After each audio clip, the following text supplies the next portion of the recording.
What's up everyone, back with another Ciao Movies video, and today, as you have seen in the thumbnail and the title, I will be talking about my thoughts on the Disney-Fox merger. Now if you didn't know, Disney just recently bought 21st Century Fox for $52.4 billion. This is massive, this is staggering, not only for the movie business, showbiz, but also for business in general. And I'll be talking about some stuff. I'll be talking about the business side of it, of course, but I will also be talking about the Marvel side of it. Of course, as you might know, Fantastic Four and X-Men coming back home, baby, to MCU. And I will be also talking about all the other movies that is involved in this merger and how it will impact mainly the scope of movies in general. And I have my laptop open right here, so if you see me looking to the side, it's because I have my notes and I'm opening some articles. And yeah, first of all, I want to say that when I first heard of this rumor, I'm like, oh wow, that is insane, and I feel like it's not going to happen. And then it did happen, and I was just as surprised as probably as you guys if you don't know about it. But yeah, $52.4 billion, that is impressively huge. And as you might know, or you probably don't know, the reason why this happened is because Fox, their income in terms of the movie business is slightly decreasing, and also they plan to focus more on their both news and sport category, because you know Fox Sports and Fox News, those two are not being sold to Disney, so those two are the things that Fox are planning to focus on. So the movie studio of 21st Century Fox, alongside with all of its assets, and also I believe the Fox TV network is also being sold to Disney. There are some shares of Hulu that is also going to Disney because Fox have shares on Hulu. There is so many stuff going on. But yeah, those are all involved in this purchase, so that is a huge thing. And let's just go to the business perspective of it. This is sort of a monopoly. It can probably, it's not too good going forward, but who knows, because I always like competition, especially competition sparks creativity, it sparks new stuff, and making this being a monopoly, it's sort of, maybe, I don't know if it's going to be good or bad, we really cannot tell at this point, but I really hope this doesn't impact the movie well, it will impact the movie business, but I hope it doesn't impact it negatively. And I know you guys are dying to hear me talk about the Fantastic Four / X-Men into the Marvel, but we need to look at the broader scope here. I know I'm excited for the two. I'm a huge geek, I'm a huge nerd. I've been wanting to see X-Men vs Fantastic Four since forever. X-Men vs Avengers since forever.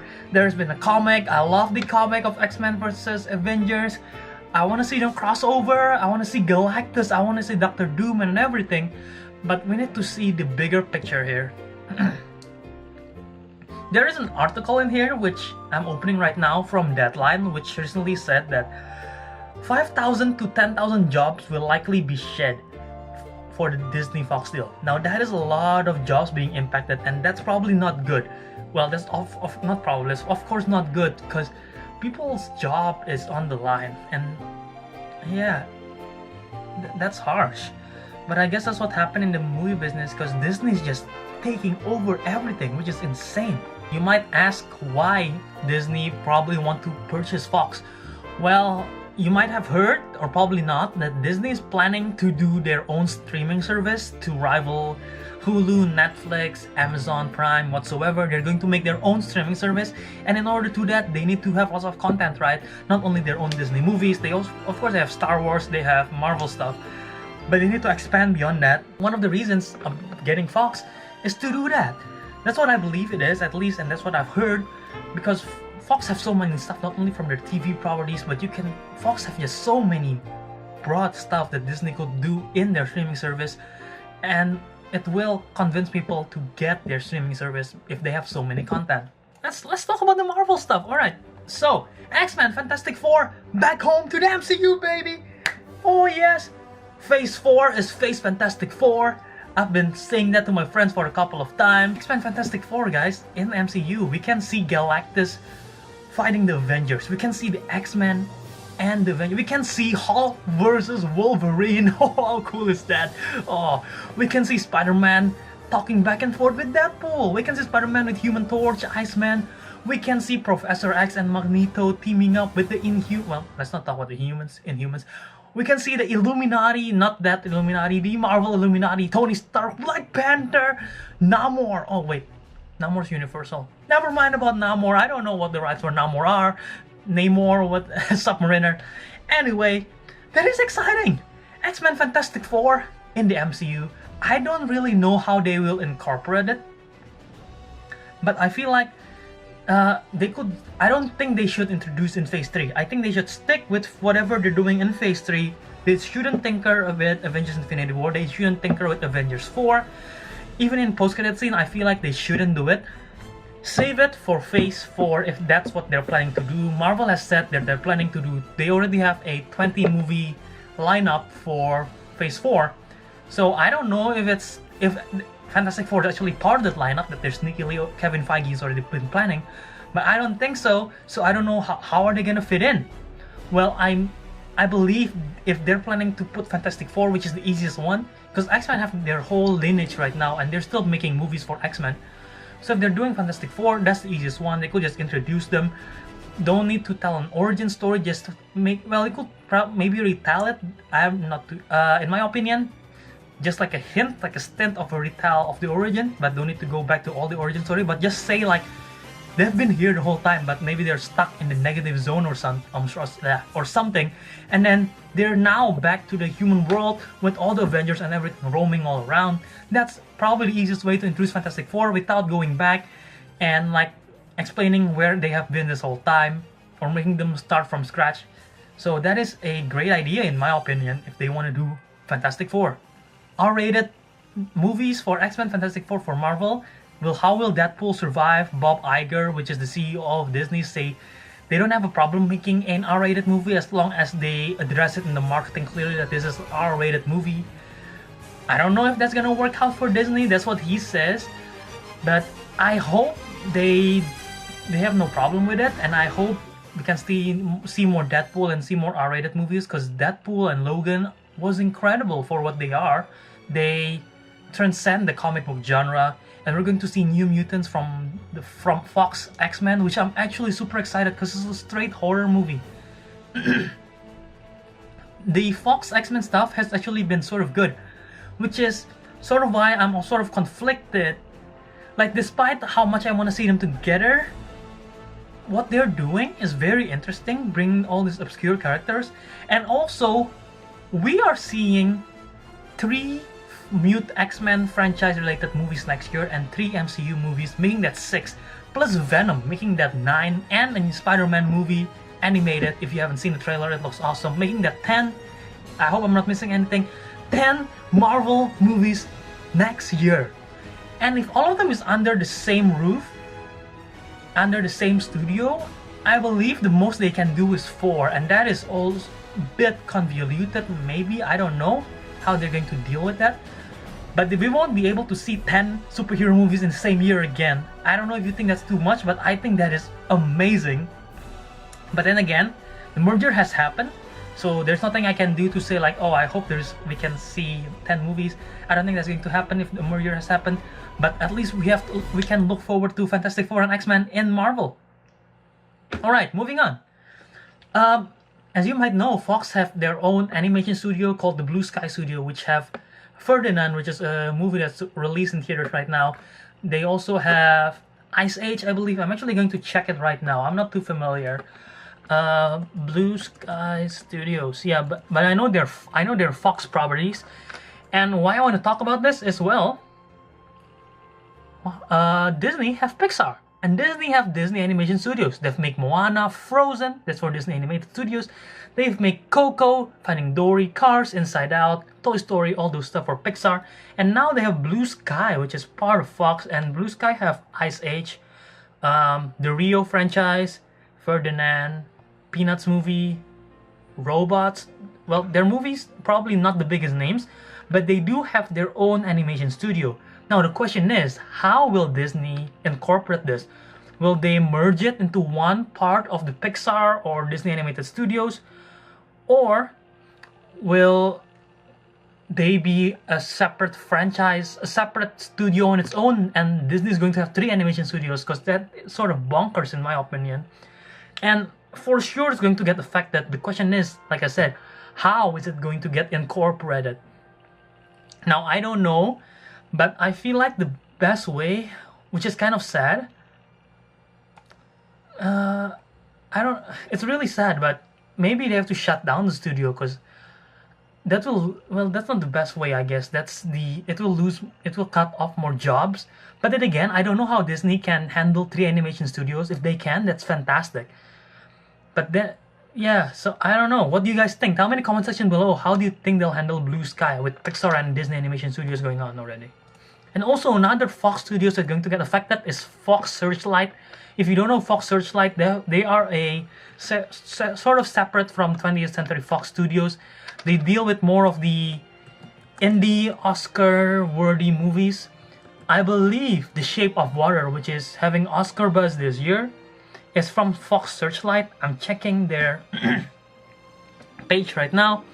They have lots of great movies from Fox Searchlight. The most recent ones, I'm gonna read it out here. Shape of Water, 3 Billboards is from Fox Searchlight. Battle of the Sexes, Fox Searchlight. Gifted, a not TV show, the Chris Evans one, Fox Searchlight. Jackie, Brooklyn, Birdman is Fox Searchlight. 12 Years a Slave. So a lot of these movies are actually really, really good, and they are because Fox, as a movie franchise, they're not just doing, as a movie studio, they're not just doing big franchise, but they're also searching for all the smaller indie movies. And I'm not saying Disney have those smaller movies that are not big franchise. Of course they have that, but Fox has been doing such a great work with Fox Searchlight that I really hope that they do not remove this entirely during this acquisition, because I want to see them. I hope maybe Disney will, of course Disney will tinker with it, but I hope the studio stays, because a lot of these movies are really good. It's like saying removing A24, the movie studio, that will be just horrible for us, because they have produced lots of great movies. So I hope Fox Searchlight stays. And even though Disney will tinker with it, for sure they will be overlooking everything, I hope they sort of more loose towards it, like how they have with Miramax. Because apparently, I didn't know this, but Miramax is part of Disney, and what I've heard from people is that Disney haven't been tinkering with Miramax too much. So that's sort of a good thing, because Miramax have been making their own movies for years now, and they have R-rated stuff and everything. So that's good, and it's still under Disney. Alright, now my last part of this video, I just want to go something fun, okay? I want to say some movies that Disney now owns due to the Fox merger. Of course, they have the Marvel, all the Marvel rights, almost all I guess, are back. Except for maybe, like I say, Namor and some Spider-Man stuff still on Sony. But now they have the X-Men and Fantastic Four, which are huge. Not only that, we have the original Star Wars, Episode 4 A New Hope, which was originally owned by Fox. So maybe Disney can release the original Star Wars, the untinkered one, which I've never seen, because I've only seen the tinkered one that's done by George Lucas, the tinkered version. I've never seen the original one, which is intriguing to me, because I want to see that. And yeah, maybe they could release a box set of the original trilogy, because I don't think Disney's done that. And aside from that, we also have a huge library from movie that Disney now owns. The Planet of the Apes franchise, the Alien franchise, which is very interesting because they're quite darker than the usual Disney everything. We have Kingsman, which is a comic book franchise. Predator, I didn't know this. Predator is part of Fox and now it's going to be part of Disney, so that's interesting. Independence Day, it's part of Fox. I'm looking from Polygon.com, and they also have a Diary of the Wimpy Kid, Die Hard. Oh, I didn't know that. Die Hard is part of Fox. Home Alone, And Night at the Museum, well, that franchise is sort of dead. They have Blue Sky Studios, which have Ice Age and Rio, and CJ Hybrid. Oh, Alvin and Chipmunks is Fox. Okay, that's interesting. Yeah, and also Fox Searchlight. So yeah, they all, and not to mention they have their TV shows. Grey's Anatomy, Scandal. What's this? This is Us, Empire, The X-Files, Gifted, the X-Men show, which I am obsessed right now. I love that show. And Legion, one of my personal favorite show right now. American Horror Story is Fox. MASH, which these are older shows. But yeah, they have so many in their library right now. And definitely they're going to be in the streaming service. But like I said, let's go and think of something fun. And I'm just thinking of Disneyland right now. Imagine all the ride in Disneyland that they could do with this. Imagine a Planet of the Apes ride. I don't know what I'm doing. Just imagine, like, okay, if you've been to Disneyland in California, one of my favorite rides there is the Indiana Jones ride. Imagine if they do that, but Planet of the Apes version. That will be freaking awesome. Like, oh, it's like indoor fast roller coaster in a jungle like setting, and there will be like apes or anything. Well, the apes always take over the city. I don't know, but that could be interesting. Just imagine a roller coaster indoor and there is apes in it. That is awesome. And you could have an alien ride. Imagine the God, what's it called? I'm forgetting the one with the Yeti. What's the ride with the Yeti? I'm going to check right now. I've only been to Disneyland twice, guys, so forgive me. The Matterhorn bobsled, there is a Yeti one. Imagine something like that, but sort of like, okay, imagine like Space Mountain / Matterhorn. And why I'm saying Matterhorn? Because in Matterhorn, if you've done the ride, there is like a giant Yeti that appears. Imagine that, but with the Xenomorph from Aliens. That would be freaky, and you could just hear the score of Aliens playing in the background. That would be so flippin' awesome. What else do they have? We could have an X-Men ride. We could have Fantastic Four ride. We already know we have Star Wars. I don't know. I don't think a Kingsman ride will be. Do you think they could have a Kingsman ride? I don't know. Tell me in the comment section below, guys. What kind of rides do you think can happen in Disneyland? What kind of attraction we can see in Disneyland and Disney World whatsoever? This would be great. We already have Avatar, which is part of a Fox, and we already have Pandora in Disney World. So that's great. A Die Hard ride? I don't know. Oh, Night at the Museum. We could have an attraction with Night at the Museum. That could be fun. Well, Disney already have sort of something like that. I've been to Disneyland Hong Kong and they have something like that, which is like a Mystic Manor kind of thing. But that could be interesting. Wimpy Kid, I don't think so. Home Alone ride will be interesting if you can think of something interesting. Ice Age, you could do like maybe you could do, if you've been to Universal Studios, Jurassic Park ride, you could do that, but with Ice Age.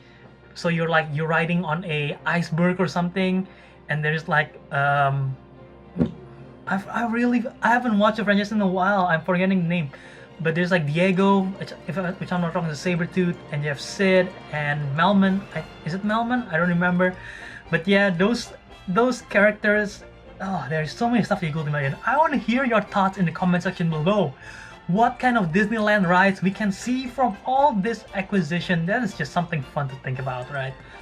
Yeah. So this, even though there is so many good stuff that can come up from this, there are just as much bad stuff that could happen. Let's just hope for all the best. Let's just hope for good Marvel movies, Star Wars once again, better animation. We could see more indie. I hope the indie movie stays. Fox Searchlight. We could see more Disneyland stuff, which could be exciting. But yeah, tell me in the comment section below. What do you think of this merger? Do you think it's a good idea? Do you think it's a bad idea? I want to hear you. I want to talk to you guys. Contact me on social media if you think it's in the comment section. Maybe you want to talk to me in private. DM me on Twitter and Instagram, JAViradharma. Subscribe to my channel to see more. Click the bell notification below. Share it with all your friends and family about this news. And I want to hear you talk about it. I want to hear you talk to me about it. Until next time, when you wish upon a star, Jow out! Boom! you.